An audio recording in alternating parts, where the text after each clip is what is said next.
तो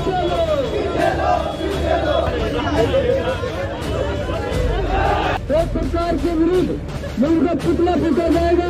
मोदी सरकार के विरुद्ध है जो फैसला लिया गया है। देश भर में सेना में भर्ती की नई नीति का विरोध जारी है। इसी बीच अब इस बात का भी विरोध शुरू हो गया है कि अगर सैनिकों को देश सेवा के लिए पेंशन नहीं दी जानी है तो क्या एमपी और एमएलए को पेंशन देना सही है। 1 अप्रैल 2004 से पेंशन बंद हो गई है। नई पेंशन प्रणाली में बीमा प्रीमियम के तहत सरकारी कर्मचारियों को खुद अंशदान करना पड़ता है।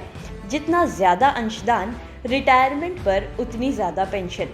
लेकिन नेताओं को उनके हर रिटायरमेंट के बाद एक नई पेंशन दे दी जाती है। उदाहरण के लिए, यदि कोई नेता अपने जीवन काल में 8 बार एमएलए बना है तो उसे 8 अलग अलग पेंशन दी जाएंगी। यही नहीं, नियम के अनुसार यदि कोई लोकसभा सांसद है और राज्यसभा का वर्तमान सांसद भी है तो उसे 2 पेंशन देने का नियम है। संविधान के अनुसार आप 2 डिग्री, 2 नौकरी, 2 लाभ नहीं ले सकते, लेकिन नेता 2 बार पेंशन ले सकते हैं।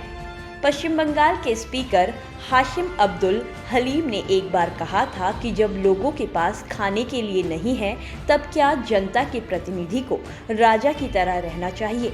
यह सवाल इसलिए उठता है क्योंकि लंबे समय से पुरानी पेंशन को बहाल करने की मांग उठती रही है। आम जनता में यही धारणा बनी है कि चुने हुए नेताजी खुद अपने लिए वेतन भत्ते बढ़ा लेते हैं, पर कर्मचारियों की मांगों को अनसुना कर देते हैं। भारत में अनेकों राजनीतिक दल हैं जो आए दिन एक दूसरे पर आरोप प्रत्यारोप लगाते रहते हैं, लेकिन कोई भी राजनीतिक दल बामुश्किल ही किसी नए कानून या किसी नई बात पर खुशी खुशी एकमत होता है। लेकिन जब विधायकों और सांसदों के पेंशन की बात आती है तो सभी पार्टियां खामोशी से एकमत दिखती हैं। शायद ही किसी नेता या राजनीतिक दल को आपने विधायकों और सांसदों की पेंशन का विरोध करते देखा हो। साल 2017 में सुप्रीम कोर्ट में सांसदों की पेंशन बंद होने की मांग की याचिका को खारिज कर दिया गया था।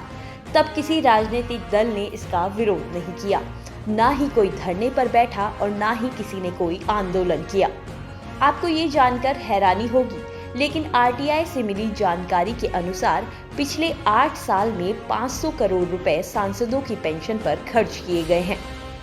यानी कि 61 करोड़ रुपए हर साल सांसदों की पेंशन पर खर्च होते हैं, जिसमें दूसरे भत्ते शामिल नहीं हैं। संसद सदस्य वेतन भत्ता और पेंशन अधिनियम 1954 के तहत एक सांसद को 25,000 रुपए महीना पेंशन मिलती है।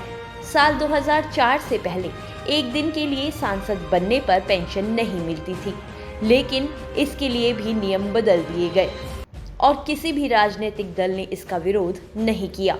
यूपी, एमपी और राजस्थान में पूर्व विधायक 8-8 कार्यकाल का पेंशन ले रहे हैं, जो कि लाखों रुपए का बोझ है। लेकिन सरकार को सिर्फ सैनिकों की पेंशन ही बोझ लग रही है। अगर हरियाणा प्रदेश की बात की जाए तो 7 अप्रैल 2022 की एक आरटीआई में खुलासा हुआ है कि हरियाणा में कुल 275 पूर्व विधायकों की पेंशन व 128 पूर्व विधायकों की फैमिली पेंशन पर कुल 29.51 करोड़ रुपए सालाना खर्च किए जा रहे हैं।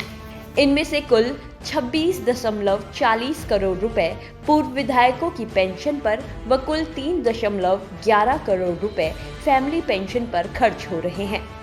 सर्वाधिक मासिक पेंशन पूर्व विधायक कैप्टन अजय सिंह यादव 2,38,000 व सर्वाधिक फैमिली पेंशन पूर्व सीएम भजनलाल की विधवा जसमा देवी को 99,619 रुपए प्रतिमाह दी जा रही है। सांसद और विधायकों की पेंशन को लेकर नेताओं का कहना है कि वह जनसेवक हैं और जिंदगी भर वह कुछ कमाए बिना जनता की सेवा करते हैं। लेकिन गौर फरमाने वाली बात यह है कि देश के लगभग 80% नेताओं की संपत्ति एक कार्यकाल में ही डबल से अधिक हो जाती है और उसके बाद भी पेंशन की मांग की जाती है। यदि नेता मंत्री कुछ कमाते ही नहीं हैं तो उनकी संपत्तियां कैसे दिन दोगुनी और रात चौगुनी तरक्की कर लेती हैं, जबकि एक आम इंसान जीवन भर में अपने लिए एक घर का बंदोबस्त नहीं कर पाता। सैनिक भर्ती में कई दांवपेच है, लेकिन 4 साल बाद रिटायर हो जाने वाले सैनिकों को एक्स सर्विस मैन का दर्जा ना मिलना और पेंशन ना दिया जाना इस नई नीति की सबसे बड़ी खामी है। देश के सैनिक सरहदों पर तैनात रहकर आपकी और हमारी रक्षा करते हैं। बिना किसी शो ऑफ के -50 डिग्री में भी अपनी ड्यूटी निभाते हैं। वहीं दूसरी तरफ नेता केवल वोट मांगने के समय ही जनता के बीच पहुंचकर आकर्षक रैलियां करते हैं और उन पर लाखों रुपए खर्च करते हैं और काम आने के समय भाग खड़े होते हैं।